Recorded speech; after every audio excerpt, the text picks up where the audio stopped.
யாத்திரை.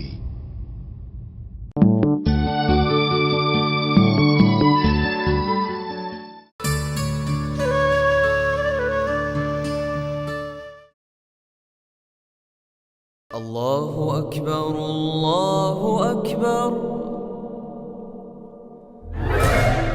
டேய், பிஜேபி காரனுங்க வேலையை காட்ட ஆரம்பிச்சிட்டானுங்க. இறை தூதரை பத்தி கேவலமா நுபூர் சர்மாங்கிற பிஜேபி செய்தி தொடர்பாளர் பேசியிருக்காங்க. ஏதாச்சும் செய்யணும்டா நம்ம. ஆமாண்டா, நானும் முகநூல்ல பார்த்தேன். இங்க நமக்கு பாதுகாப்பே இல்லை. நம்ம மத சுதந்திரத்து மேல பெரிய தாக்குதலே நடக்குது. இதுல ஒரு சந்தோஷமான விஷயம் என்னன்னா, அனைத்து அரபு நாடுகளும் இந்தியாவை கண்டிச்சிருக்குடா. இஸ்லாமிய நாடுகளின் கூட்டமைப்பும் இந்தியாவை கண்டிச்சிருக்குடா. அதான்டா மனசுக்கு நிம்மதியா இருக்கு. இதுல இருந்து இந்தியா திருந்தணும்டா. அப்படி இல்ல பெரிய விலை கொடுக்க வேண்டியிருக்கும்டா. நம்ம சமூக மக்களை திரட்டி இந்திய அரசுக்கு உணர்த்தணும்டா. சரியா சொன்னா சார். இஸ்லாமியர்கள்னா இவங்களுக்கு கிள்ளுக்கீரையா போச்சு. இவங்களை விடக்கூடாது. இளைஞர்கள் நம்மெல்லாம் ஒண்ணு சேர்ந்து நம்ம யாருன்னு உங்களுக்கு காட்டணும்டா. அஸ்ஸலாமு அலைக்கும். அலைக்கும் சலாம். சரி, உட்காருங்க. சரி, யாருக்கிட்ட என்னத்தை காட்டணும்? ஏன் ஒண்ணு தரணும்? அத்தா, இறை தூதரை பத்தி தப்பா பேசியிருக்காங்க அத்தா. அவங்களுக்கு நம்ம யாருன்னு காட்டணும். இந்த நாட்டுல நமக்கு பாதுகாப்பே இல்ல. நம்ம இறை நம்பிக்கைய இந்த நாடு சதைச்சிருச்சு. ஆர்எஸ்எஸும் பிஜேபியும் சேர்ந்து இத பண்ணிட்டு இருக்காங்க. பிஜேபி அரசு நமக்கு எதிரான அரசா தான் செயல்பட்டுக்கிட்டு இருக்கு. ஓஹோ, அப்படியா? சரி, இந்த மத்திய அரசு, அதாவது பிஜேபி அரசு, இஸ்லாமியர்களுக்கு எதிராக வேற என்னென்னலாம் செஞ்சிட்டு இருக்காங்க? என்னத்தான் இப்படி கேட்டுட்டீங்க? முத்தலாக்க தடை செஞ்சிருக்காங்க. பிஜேபி ஆளும் மாநிலங்கள்ல பசுவதை தடை சட்டத்தை கொண்டு வந்து நாம எதை சாப்பிடணும் எதை சாப்பிடக்கூடாதுன்னு நம்ம ஆளுங்களை கட்டுப்படுத்தி வச்சிருக்காங்க. அப்படியா செஞ்சிருக்காங்க? பாருடா, என்ன ஒரு அநியாயம்.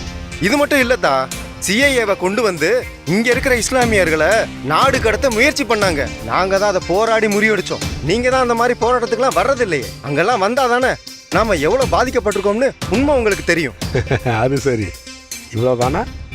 இன்னும் வேற ஏதாவது இருக்கா? நான் கொஞ்சம் உண்மையை பேசலாமா? சொன்னா காது கொடுத்து கேட்பீங்களா? சொல்லுங்க கேக்குறோம்.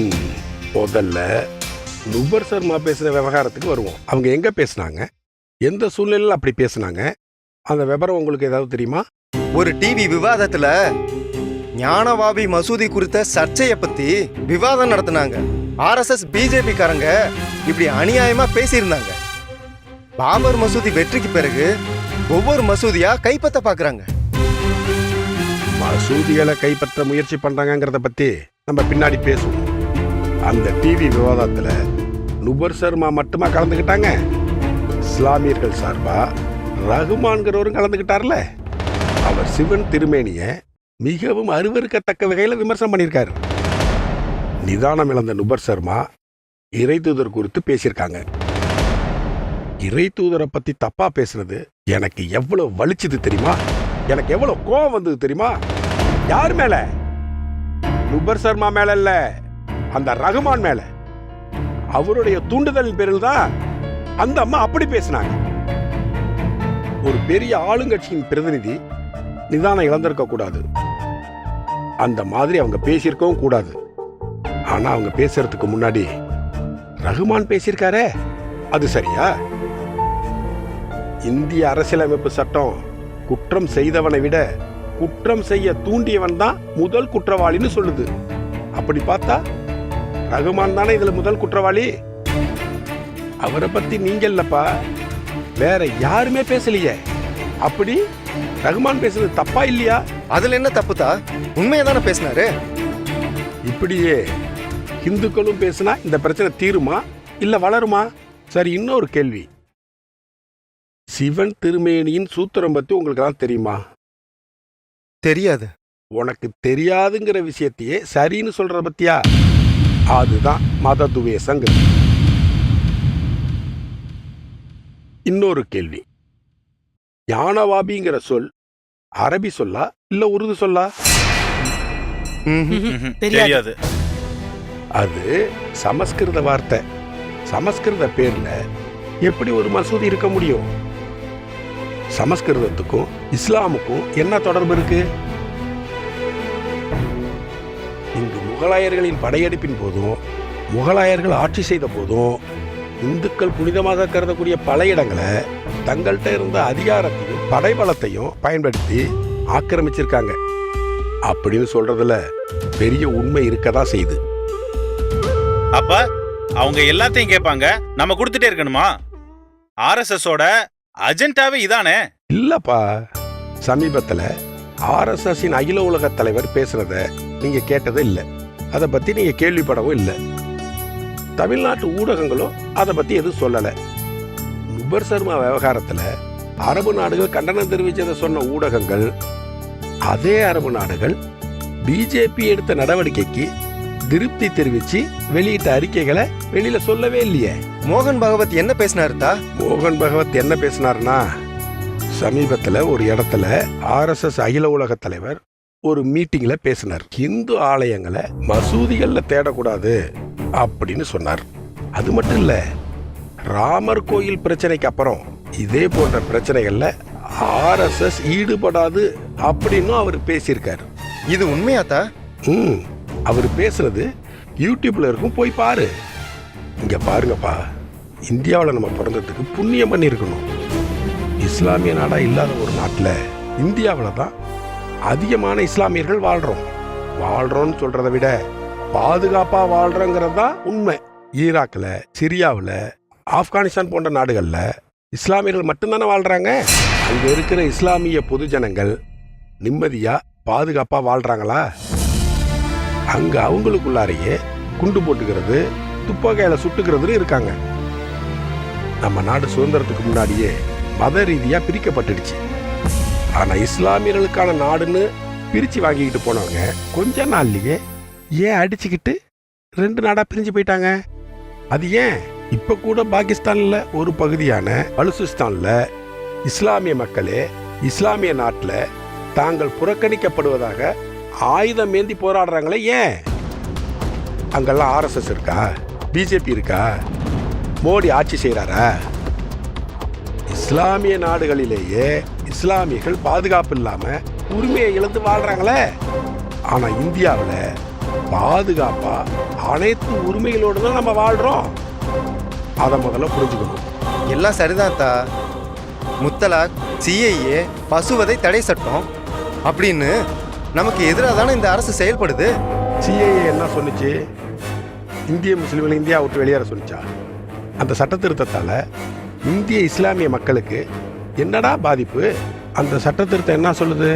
இந்திய இஸ்லாமியர்கள் குறித்து ஒரு வார்த்தை கூட பேசலையே. அப்புறம் எப்படி அது நமக்கு எதிரானது அப்படின்னு எல்லாரும் சொல்லிட்டு இருக்காங்க. நீங்களும் அதை தப்புன்னு சொல்றீங்க. பாகிஸ்தான், பங்களாதேஷ், ஆப்கானிஸ்தான் போன்ற நாடுகள்ல மத சிறுபான்மை மக்களா வாழ்ற மக்கள் அங்க வாழ வழி இல்லாம இந்தியாவுக்கு அகதிகளா வந்திருக்காங்க. கிறிஸ்துவர்கள், இந்துக்கள், பார்சிகள், சீக்கியர்கள், இவங்களுக்கெல்லாம் இந்த சிறப்பு சட்ட திருத்தத்தின் மூலமா இந்திய குடியுரிமை வழங்கப்படும் அப்படிங்கறதான் சிஏஏ. அத்தா, அப்பவும் அந்த நாடுகள்ல இருந்து அகதியா வந்த இஸ்லாமியர்களுக்கு இந்த சிஏஏ மூலம் குடியுரிமை வழங்க ஆவணம் செய்யலையே. மியான்மர்ல இருந்து அகதிகளா வந்த ரோஹிங்கியா முஸ்லிம்களுக்கு குடியுரிமை வழங்க ஆவணம் செய்யவே இல்லையே. அப்ப இது இஸ்லாமியர்களுக்கு எதிரானது தானே? சுமார் 20-30 வருஷமா தமிழகத்துல அகதிகள் முகாம்ல வாழ்ற இலங்கை தமிழர்களுக்கு இந்த சட்டம் குடியுரிமை வழங்குறதா சொல்லவே இல்லையே. இலங்கை தமிழர்கள் இந்துக்கள் தானே, அவங்களையும் புறக்கணிக்கிறாங்களே. இஸ்லாமிய மக்களையும் தமிழர்களையும் இந்த அரசு வஞ்சிக்க தானே செய்யுது. உங்களுடைய வாதம் முட்டாள்தனமானது. நம்ம நாட்டோட எல்லையை பகிர்ந்து கொள்ளக்கூடிய நாடுகள்ல வாழ்ந்த மத சிறுபான்மை மக்கள் அகதிகளாக இங்க வந்திருக்காங்க. அதுல மியான்மர் வராது. மியான்மர்ல இருந்து பக்கத்து இஸ்லாமிய நாடான பங்களாதேஷுக்கு போகாம அவங்க இந்தியாவுக்கு வரணும். ரோஹிங்கியா இஸ்லாமியர்களுக்கு பங்களாதேஷ்ங்கிற இஸ்லாமிய நாடு ஏன் உதவி செய்யல? இலங்கை தமிழர்களை மீள்குடியேற்றம் செய்யணுங்கிறது தான் இந்திய அரசினுடைய நிலைப்பாடு. மேலும் இப்ப இங்க இருக்கிற இலங்கை தமிழர்களுக்கு குடியுரிமையை கொடுத்துட்டோம்னா இலங்கை அரசு மேலும் அங்க தமிழர்களை கொடுமைப்படுத்தினா அவங்க இந்தியாவுக்கு போனா குடியுரிமை கிடைக்கும் அப்படிங்கிற எண்ணத்தை இலங்கை வாழ் தமிழர்கள் மனசுல ஆழமா பதிய வைக்கும். அதை பயன்படுத்தி மொத்தமா தமிழர்களை அங்கிருந்து வெளியேற்றுறதுக்கு வாய்ப்பு இருக்கு. அதனால தான் இலங்கை தமிழர்களை இதுல சேர்க்கல. உண்மை இப்படி இருக்க இஸ்லாமியர்களையும் தமிழர்களையும் இந்திய அரசு புறக்கணிக்குது அப்படின்னு கேடு கெட்ட ஓட்டு பிச்சை எடுக்கும் அரசியல்வாதிகள் பேச்சை கேட்டுக்கிட்டு அதை நம்பி நீங்க உணர்ச்சி வசப்படுறீங்க. இன்னொன்னு சொல்றேன் கேட்டுங்க. சரி, இஸ்லாமிய நாடுகளிலிருந்து வந்த இஸ்லாமிய அகதிகளுக்கு இந்தியா ஏன் சிறப்பு சட்ட திருத்தத்தின் மூலம் குடியுரிமை கொடுக்கணும்? அப்படின்னா இஸ்லாமிய நாடுகள்ல இஸ்லாமியர்கள் வாழவே தகுதியற்ற நாடுகள்னு இப்ப நீங்க ஒத்துக்கிறீங்களா? அரபு நாடுகள் அனைத்தும் இஸ்லாமிய நாடுகள் தான், நாமளும் இஸ்லாமியர்கள் தானே. அதனால இந்திய பாஸ்போர்ட் இல்லாம அந்த நாட்டுக்குள்ள நம்மளால நுழைய முடியுமா? இந்தியா தான் இஸ்லாமியர்கள் வாழ பாதுகாப்பான நாடு அப்படின்னு புரிஞ்சுக்குங்க. பக்கத்து நாடான சீனாவில் ஜிங்ஜியாங் மாவட்டத்தில் வாழும் உய்ச்சூர் முஸ்லிம்கள் கொத்தடிமைகளை விட கேவலமாக நடத்தப்படுறாங்க. அங்கே அவங்க பாங்கு ஊதக்கூடாது, தொழுகை நடத்தக்கூடாது, ஏகப்பட்ட பழமையான மசூதிகளை இடித்து பொது கழிவறையா சீன அரசாங்கம் மாற்றி வச்சிருக்கு.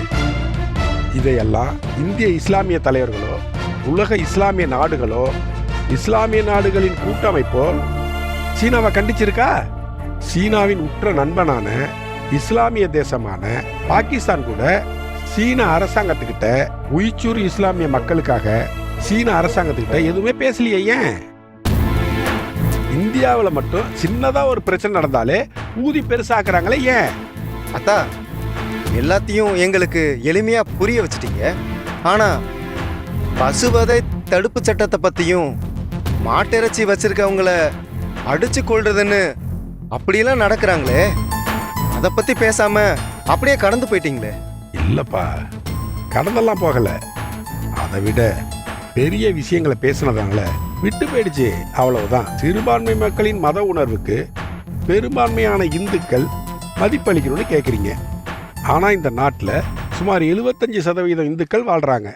அவர்களுடைய உணர்வுகளுக்கு சிறுபான்மை மக்களாகிய நாம கொஞ்சம் மதிப்பளிக்க கூடாதா?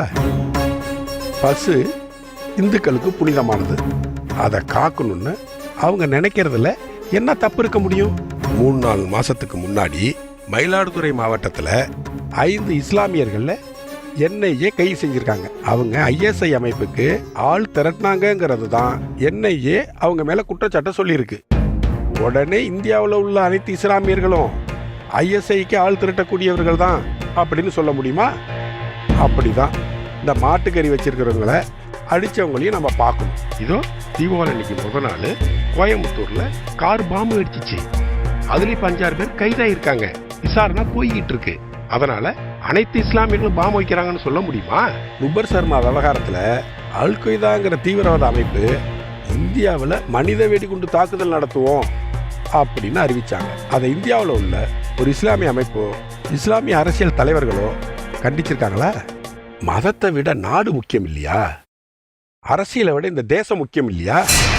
எல்லாத்த விடவும் இந்த தேசமே முக்கியங்கிற உணர்வு ஒவ்வொரு இந்தியனுக்குள்ளேயும் இருக்கணும். இந்த தேசம்தான் நமக்கு கல்வி, வேலை வாய்ப்பு, இருக்க இடம், உண்ண உணவு எல்லாத்தையும் கொடுக்குது. இந்த நாட்டை பிஜேபி ஆளுதா காங்கிரஸ் ஆளுதாங்கிறது இப்ப பிரச்சனை இல்லை. தேசத்தை காக்கிறதுக்கு நாம ஒவ்வொருத்தவங்களும் உணர்வு பூர்வமா செயல்படணும்.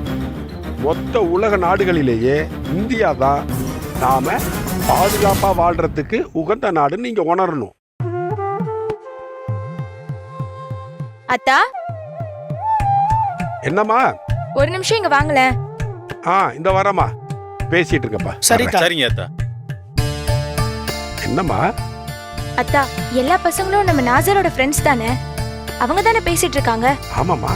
ஏன்? நானும் கொஞ்சம் அவங்க கிட்ட பேசணும் தா. அதனால என்னம்மா, எல்லாம் நம்ம வீட்டு பிள்ளைங்க தான். வா, வந்து பேசுவா. வாமா.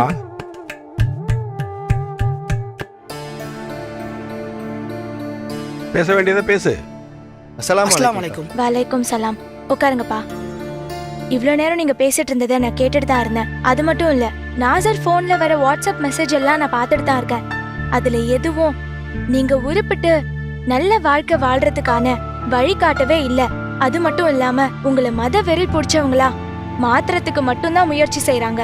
இஸ்லாமிய மக்களுக்கான இயக்கம்னு சொல்றது அவங்கள நல்வழிப்படுத்த எந்த செயலையுமே அந்த இயக்கங்கள் செய்யவே இல்லை. அதுக்கு பதிலா உங்களை ஒருவித பதட்டத்திலேயே வச்சுக்கிட்டு உங்களை வச்சு ஓட்டு வியாபாரம் செஞ்சு அவங்க எம்எல்ஏ எம்பி ஆகுறாங்க. முறையா அவங்க என்ன செய்யணும்? மத்திய மாநில அரசுகள் சிறுபான்மை மக்களுக்கு என்னென்ன திட்டங்களை அறிவிச்சிருக்கு, அதை பெறுவதற்கு வழிமுறைகள் என்னென்ன, அதுக்கான விழிப்புணர்வை ஏற்படுத்தணும். இது போல ஏதாவது செஞ்சிருக்காங்களா? சொல்லுங்கப்பா. நிறைய வாட்ஸ்அப் மெசேஜ் வருதே, இந்த மாதிரி ஏதாவது வருதா? சொல்லுங்க. காதர், ஏன் அமைதியா இருக்க? சொல்லு. இல்லக்கா. பல திட்டங்களை பொதுவா அனைவருக்குமானதா அறிவிக்கிறாங்க. அதை தவிர சிறுபான்மை மக்களின் வாழ்வு மேம்பட சிறப்பான நமக்கான திட்டங்களை மட்டும் அறிவிக்கிறாங்க. இது ஏதாவது உங்களுக்கு தெரியுமா? தெரியாதுக்கா. இது எதுவும் தெரியாது, தெரிஞ்சுக்கிறதுக்கு முயற்சி செய்யறதும் கிடையாது. ஆனா இந்த மத்திய அரசு மக்களுடைய எதிரி, இஸ்லாமியர்களுக்கு எதிரான ஆட்சி அப்படின்னு வீரவசனம் பேச வேண்டியது. அப்படி என்னக்கா இஸ்லாமியர்களுக்காக இந்த பிஜேபி அரசு திட்டங்களை கொண்டு வந்திருக்கு? எவ்வளவு சிறப்பான திட்டங்களை செயல்படுத்திட்டு வராங்கன்னு இப்ப நான் உங்களுக்கு ஒண்ணு சொல்றேன். 1. சிறுபான்மையினர் கலை, கைவினை பொருட்கள் தயாரிக்கவும் அதை விற்பனை செய்யவும் அதற்கு பயிற்சி கொடுக்கவும் ஒரு திட்டம் 2015 இருந்து செயல்படுது. 2. இஸ்லாமிய பெண்களுக்கான திருமண உதவி திட்டம் 2017 முதல் கொடுத்துட்டு வராங்க.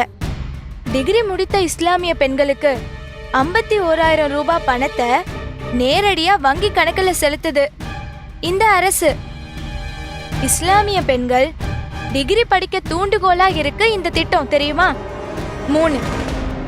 சிறுபான்மை மாணவர்களுக்கு இலவச போட்டி தேர்வுக்கான பயிற்சி கொடுக்கும் திட்டம். 4. சிறுபான்மையினரின் வெகுஜன வளர்ச்சி திட்டம். இந்த திட்டம் 2018 இருந்து செயல்பட்டு இருக்கு. ஒட்டுமொத்த சிறுபான்மை மக்களின் கல்வி, திறன் மேம்பாடு, பெண்கள் முன்னேற்றம், இது எல்லாத்தையும் உறுதிப்படுத்தி சமூக ஏற்றத்தாழ்வுகளை உடைச்சு சமூக பொருளாதார ரீதியில் வளர்ச்சி கொடுக்கும் திட்டம். சுமார் 16,000 கோடியை நிதியாக ஒதுக்கியிருக்கு நம்ம மோடி அரசு. 30 முதல் 40% பெண்கள் பயன்பெற மாதிரி இந்த திட்டம் நிறைவேற்றப்படுகிறது. 5. சிறுபான்மை மாணவர்கள் வெளிநாடு சென்று மேற்படிப்பு படிக்க கல்வி கடன் வழங்கும் திட்டம் 100% வட்டி இல்லா கடன் கொடுக்கறாங்க. 6. மௌலானா ஆசாத் தேசிய கல்வி நிதி உதவி வழங்கும் திட்டம். ஆராய்ச்சி படிப்புகள் படிக்க நிதி உதவி வழங்கும் திட்டம் இருக்கு. இது எல்லாமே முதல் 2 வருடம் 25,000 ரூபாய், அடுத்த 3 வருடம் 28,000 ரூபாய் ஸ்காலர்ஷிப்பாக 2014 முதல் கொடுத்துட்டு இருக்காங்க. இது மட்டும் இல்லாம மேலும் பல திட்டங்களை சிறுபான்மை மக்களின் நல்வாழ்வுக்காக செயல்படுத்தி வருகிறது மோடிஜி தலைமையிலான மத்திய அரசு. சும்மா திட்டத்தை மட்டும் அறிவிச்சுட்டு தேதி சொன்னமா அப்படின்னு கேக்குறது இல்ல நம்ம மத்திய மோடிஜி அரசு. திட்டத்தை அறிவிக்கும் போதே அதுக்கான நிதியையும் ஒதுக்கி உடனடியா செயல்படுத்திட்டு வருது. நீங்க தலைவரா நினைச்சு கொண்டாடுற எந்த தலைவராவது, எந்த கட்சியாவது இந்த திட்டங்கள் குறித்து விழிப்புணர்வு கொடுத்திருக்காங்களா? எத்தனையோ உள்கூட்டத்திற்கு அழைச்சு மத வெறியை தூண்டிவிடும் உங்கள் தலைவர்கள் இது போன்ற திட்டங்கள் குறித்தோ இதை பெற விழிப்புணர்வு தர கூட்டங்கள் நடத்தியிருக்காங்களா? மோடிஜி அரச இந்துக்களின் அரசுன்னு சொல்றீங்க, ஆனா அவர் தலைமையிலான அரசு சிறுபான்மை மக்களுக்காக சிறப்பு திட்டங்களை அறிவிச்சு அதை செயல்படுத்திட்டு வராங்க. ஆனா இந்துக்களுக்குன்னு தனியா எந்த ஒரு திட்டத்தையும் இதுவரைக்கும் அறிவிச்சதே இல்ல. சும்மா குறை சொல்றத நிறுத்திட்டு வாழ்க்கையில உருப்படுற வழிய பாருங்க. நீங்க அரசு கொடுக்கிற நல்ல திட்டங்களை பயன்படுத்தி முன்னேறி மத்தவங்களுக்கு வழிகாட்டியா மாறி சமூக பொருளாதார ரீதியில நம்ம மக்களோட முன்னேற்றத்துக்காக பாடுபடுங்க. முத்தலாக்க தடை செஞ்சிடுச்சு மோடி அரசு அப்படின்னு குதியா குதிக்கிறீங்க. முத்தலாக்குங்கிற வார்த்தையே தப்பு. தலாக்னு சொல்றதுதான் சரி. வாட்ஸ்அப்ல போன்ல ஒரே நேரத்துல 3 தடவை தலாக்னு சொல்லிட்டா விவாகரத்து ஆயிடும் அப்படின்னு இஸ்லாமிய திருமண சட்டத்துல எங்கேயுமே சொல்லல. ஆனா இப்படி ஒரே தடவை ஒரே முறை தலாக்னு சொல்லி விவாகரத்து செஞ்சு எத்தனை பெண்களுடைய வாழ்க்கையை அழிச்சிருக்காங்கன்னு உங்களுக்கு தெரியுமா? அதுல பாதிக்கப்பட்ட இஸ்லாமிய பெண்கள் உச்சநீதிமன்றத்துல வழக்கு தொடுத்தாங்க. உச்சநீதிமன்றமும் முத்தலாக் செல்லாது அப்படின்னு தீர்ப்பு சொல்லி அது குறித்து முறையான சட்டம் இயற்ற மத்திய அரசுக்கு வலியுறுத்துச்சு. அதன் அடிப்படையில தான் முத்தலாக்குக்கு தடை விதிச்சு சட்டம் நிறைவேற்றியது மத்திய அரசு. இந்த சட்டம் இஸ்லாமிய பெண்களின் பாதுகாப்பான வாழ்க்கைக்கு உத்தரவாதம் கொடுத்துட்டு இருக்கு. அத்தா, நான் ஏதாவது தவறா பேசிட்டேனா? இல்லம்மா, பொட்டில் அரைஞ்ச மாதிரி நிறைய நல்ல விஷயங்களை மட்டும்தான் சொல்லியிருக்கேன். அக்கா, நீங்க சொல்றதை எங்களால புரிஞ்சுக்க முடியுது. நாங்க இதுவரைக்கும் எந்த கட்சி நமக்கான கட்சின்னு யாரை எங்க தலைவரா ஏத்துட்டு இருக்கோமோ அவங்களோட அரசியல் நிலைப்பாடும் நீங்க சொல்றதுக்கும் சம்பந்தமே இல்லையே. அக்கா, நீங்க சொல்றதுல நியாயமும் உண்மையும் இருக்குங்கிறத நாங்க ஏத்துக்கிறோம். என்னடா சொல்றீங்க? ஆமா ஆமா, ஆமா. ஏத்துக்கிறோம். இப்போ நாங்க எந்த அரசியல் நிலைப்பாட்டை எடுக்கிறது, எந்த தலைவரை ஏத்துக்கிறது, ஒரே குழப்பமா இருக்கே. அத்தா, நீங்களும் அக்காவும் இப்படி சிந்திக்க கூடியவங்கன்னு உங்க மகனான எனக்கே தெரியல. நீங்க 2 பேரும் எங்க அறிவு கண்ணை திறந்துட்டீங்க. எங்களை இப்படியே விட்டுருந்தா நாங்க தவறான பாதையில வெகு தூரம் போயிருப்போம். திரும்பி வரணும்னு நினைச்சாலும் வந்திருக்க முடியாது. அத்தாங்கிற உறவை தாண்டி இன்னைக்கு உங்களை சிறந்த குருவா, சிறந்த தேசியவாதியா, தேசப்பற்று மிக்க இந்திய குடிமகனா பாக்குறேன். மிக்க நன்றி அத்தா. அத்தா, நாசர் சொல்றத நானும் ஆமோதிக்கிறேன். இப்போ நாங்க என்ன அரசியல் நிலைப்பாடு எடுக்கணும்? உங்களுக்கெல்லாம் எதுக்கு அரசியல் நான் கேட்க மாட்டேன். எல்லாருக்கும் எல்லா அரசியல் அனுபவமும் தெரிஞ்சிருக்கணும். நீங்க ஓட்டு போடும்போது மதம் பார்த்து ஓட்டு போடாதீங்க. எந்த கட்சி நாட்டுக்கு நல்லது செய்யுது, யாரு நம்ம தொகுதிக்கு நல்லது செய்வாங்கன்னு அப்படின்னு ஆராய்ந்து பார்த்து ஓட்டு போடுங்க. ஜமாத்து கூடி யாருக்கு ஓட்டு போடணும்னு அப்படின்னு தீர்மானிக்கிறத எதிர்த்து நில்லுங்க. அது மிக மிக மோசமான செயல். என் மனசுக்குள்ள சின்ன மாற்றம் ஏற்பட்டிருக்கு. இந்த திமுக காரங்க, அவங்களுடைய கூட்டணி கட்சிக்காரங்க, இவங்கெல்லாம் செய்யற மத அரசியல், இந்த ஜாதி அரசியல் எல்லாம் இந்த நாட்டுக்கு கேடு விளைவிக்கக்கூடியவை. அதோடு மட்டும் இல்லாம சிறுபான்மை மக்களை தாஜா செய்யறங்கிற போர்வையில இந்துக்களுக்கு எதிராக செயல்படுறதும், இந்து மத ஆன்மீக நம்பிக்கைகளை சிதைக்கும் செயலை செய்யறவங்களை ஆதரிக்கிறதும், அதே வேலையை இவங்களும் செய்யறதும் ஆன்மீகவாதிகளையும் ஆதீனங்களையும் மிரட்டுறது, இதெல்லாம் இவங்க மீது ஒரு வித சலிப்பை உருவாக்கிடுச்சு. இவங்களோட ஒப்பிடும்போது பிஜேபி தான் சிறந்த கட்சியோன்னு தோணுது. இது வரைக்கும் நான் பிஜேபிக்கு ஓட்டு போட்டதே கிடையாது. இனிமே நான் பிஜேபிக்கு மட்டும்தான் ஓட்டு போடணும்னு அரசியல் முடிவை எடுத்திருக்கேன். நான் இந்த முடிவை சொல்றதுனால நீங்களும் அதே முடிவை எடுக்கணுங்கிறது அவசியம் இல்லை. யோசிச்சு செய்யுங்க. நான் சொல்றதுல உண்மை இருக்கா இல்லையாங்கிறத பாருங்க. எது சரியானதுன்னு நீங்களே சுயமா முடிவெடுங்க. இந்தியாவிலையும் தமிழ்நாட்டிலையும் இருக்கிற அரசியல் கட்சிகள் குறித்து ஒரு சின்ன விமர்சனத்தை நீங்க புரிஞ்சுக்கிறதுக்காக நான் சொல்ல வேண்டியது என்னோட கடமை. காங்கிரஸ் கழுத தேஞ்சு கட்டருமான கதை ஆயிடுச்சு. தேசிய கட்சிங்கிற நிலையிலிருந்து மாநில கட்சி மாதிரி ஆகிப்போச்சு. இது இந்த தேசத்துக்கு நல்லதில்லை. ஒரு ஸ்ட்ராங்கான எதிர்கட்சி இருந்தாதான் நம்ம நாட்டுக்கு நல்லது. ஆனா அந்த எதிர்கட்சி இப்போ உள்ள காங்கிரஸ் கட்சி அது இல்லை. காங்கிரஸ்னாலே ஊழல் மயம்தான். ஊழல்களை கூட கடந்து போயிடலாம். 2 விஷயத்துக்காக இந்த காங்கிரஸை நாம முற்றிலுமா புறக்கணிக்கணும். 1, சீன கம்யூனிஸ்ட் கட்சியோட இந்திய காங்கிரஸ் கட்சி தாங்கள் நாட்டை ஆளு நேரத்தில் ரகசிய ஒப்பந்தம் போட்டிருக்காங்க. 2, சொந்த கட்சியோட 2000 கோடி சொத்தான நேஷனல் ஹெரால்டு பத்திரிகை சொத்துக்களை சூறையாடி இருக்காங்க. சொந்த கட்சி சொத்தையே கொள்ளையடிக்கிறவங்க இந்த நாட்டை ஆண்டா சொல்லவே வேணாம். இப்ப ராகுல் பிரிவினைவாதத்தை பேச ஆரம்பிச்சிட்டாரு. அதனால காங்கிரஸ் புறக்கணிக்கப்பட வேண்டிய கட்சி. கம்யூனிஸ்ட் ஏழைகளுக்கான கட்சி, தொழிலாளர்கள் நலன் காக்கக்கூடிய கட்சின்னு சொல்லிக்கிட்டு திமுகவோட கூட்டணி வைக்கிறதுக்கு 25 கோடியை வாங்கிட்டு தான் கூட்டணியே வச்சிருக்காங்க. அவங்களோட கொள்கைகள் சித்தாந்தங்கள் எல்லாத்துலையும் காத்துல பறக்க விட்டுட்டதுனால அதுவும் புறக்கணிக்கப்பட வேண்டிய கட்சி. திமுக சிறுபான்மை மக்களை தாஜா செய்யறோங்கிற போர்வையில குறைந்தபட்சமா ஹிந்து பண்டிகைகளுக்கு வாழ்த்து கூட சொல்றதில்ல. இந்த ஒரு வருட ஆட்சி காலத்துல மின்சாரம், போக்குவரத்து துறை, மக்கள் நல்வாழ்வுத்துறை, உணவுத்துறை, கூட்டுறவுத்துறை, வீட்டு வசதி துறைன்னு எல்லா துறைகளிலும் ஊழல் செஞ்சிருக்காங்க. இதைவிட மோசமான செயல் பாரிஸ் அரசியல். இதுவும் புறக்கணிக்கப்பட வேண்டிய கட்சி தான். அடுத்து ஆம் ஆத்மி கட்சி. அதை கட்சியாகவோ அதன் தலைவரை ஒரு கட்சியுடைய தலைவராகவோ என்னால் ஏற்றுக்கவே முடியாது. மற்ற தமிழக கட்சிகள் எல்லாமே கட்சிகளே இல்லை. ஹிந்து விரோத தேச விரோத கொள்கை உடையவை. சிறுபான்மை மக்களிடம் ஓட்டு பிச்சை எடுக்கிறதுக்காக எதை வேணாலும் செய்யும், எதை வேணாலும் பேசும். அந்த கட்சிகளை சும்மா புறக்கணிக்கிறத தாண்டி வேரோடி மண்ணோடும் அழிக்கப்பட வேண்டிய கட்சிகள். இந்த கட்சிகள்ல கூட இருக்கலாம், ஆனா இஸ்லாமிய மக்களை பாதுகாக்கக்கூடிய கட்சிகள்னு இருக்குல்ல, இஸ்லாமிய கட்சிகள், அவையெல்லாம் இன்னும் ஆபத்தான கட்சிகள். எப்பவுமே ஒரு எம்எல்ஏ சீட்டுக்காகவும் 2 எம்பி சீட்டுக்காகவும் இனத்தை அட வைக்கக்கூடிய கட்சிகள் இவை. பெரும்பான்மை சமூகம் அவமானப்படுத்தப்படும் போது அதை வேடிக்கை பார்க்கறதும், அதை ரசிக்கிறதும், அதை கண்டிக்காம இருக்கிறதும் இந்த நாட்டோட அமைதிக்கு குந்தகம் ஏற்படுத்தக்கூடிய செயல் இல்லையா? இஸ்லாமியருங்கிறதுனாலேயே அவங்க செய்கிற தவறுகளை மறைச்சி ஆதரவு தருவது ஆபத்தானது. ஹிந்துக்களை அவமானப்படுத்தும் போது இந்த இஸ்லாமிய அமைப்புகள் அதை விரும்பலன்னு கூறுற விதமா அதை கண்டிச்சிருந்தா சமூக நல்லிணக்கம் ஏற்படும். அப்படி இவங்களோட நடவடிக்கை இருந்தா இவங்களோட இணைந்து பயணிக்கலாம். ஆனா அப்படி அது நடக்கிறது இல்லையே. அதனால இவர்களும் புறக்கணிக்கத்தக்க கூடியவர்கள் தான். அடுத்து அதிமுக, அது கூட்டு தலைமையில சிக்கி தவிக்குது. தடி எடுத்தவெல்லாம் தண்டல்காரங்கிற மாதிரி 2ஆம் கட்ட தலைவர்கள்லாம் பேச ஆரம்பிச்சிட்டாங்க.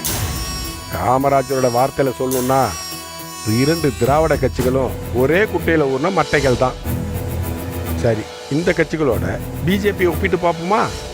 இந்த 8 வருஷத்துல ஒரு ஊழல் குற்றச்சாட்டு கூட இல்லை, வாரிசு அரசியலும் இல்லை, வளர்ச்சின்னு ஆட்சியை நடத்திட்டு இருக்காங்க.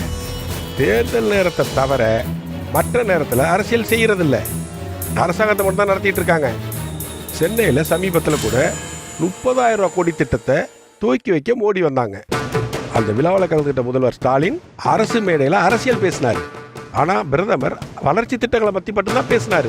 இந்த 8 ஆண்டுகளில் உலக அளவில் இந்தியாவோட புகழ் அதிகரிச்சிருக்கு. அது மட்டும் இல்லை, வலிமையான நாடாவை இந்தியாவை ஆக்கி காட்டிருக்காரு. எந்த ஒரு திட்டத்தையும் ஏற்ற அளவில் எழுதி வைக்காம அதுக்கு தேவையான நிதியை ஒதுக்கி செயல்படுத்திட்டு வர்றாங்க. தவறுன்னு மட்டும் தெரிஞ்சதுன்னு வச்சுங்களேன், யாரையும் காப்பாத்துறதுக்கு கட்சி தலைமையோ ஆட்சி தலைமையோ முயற்சி பண்றதே கிடையாது.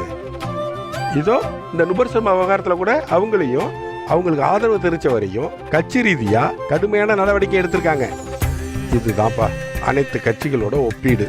இதுக்கு மேல எது நாட்டுக்கும் வீட்டுக்கும் சிறுபான்மை மக்களாகிய நமக்கும் சிறந்ததுன்னு நீங்களே முடிவு பண்ணுங்க. நிச்சயமா இவ்வளவு விஷயங்களை ஆதாரபூர்வமா சொன்ன பிறகு ஆய்வு செய்யறதுக்கு ஒண்ணுமில்லத்தா. பிஜேபி ஆதரவாளர்களா இருக்கிறதுல தப்பு இல்லைன்னு தோணுதுதா. ஆனா நாங்க யோசிக்கிறதுக்கு கொஞ்சம் டைம் வேணும்தா. பரவாயில்லப்பா, இன்னும் எவ்வளவு நாள் வேணாலும் யோசனை பண்ணுங்க. ஆனா எது நாட்டுக்கும் வீட்டுக்கும் நல்லதுன்னு முடிவு பண்ணி அதன்படி செயல்படுங்க.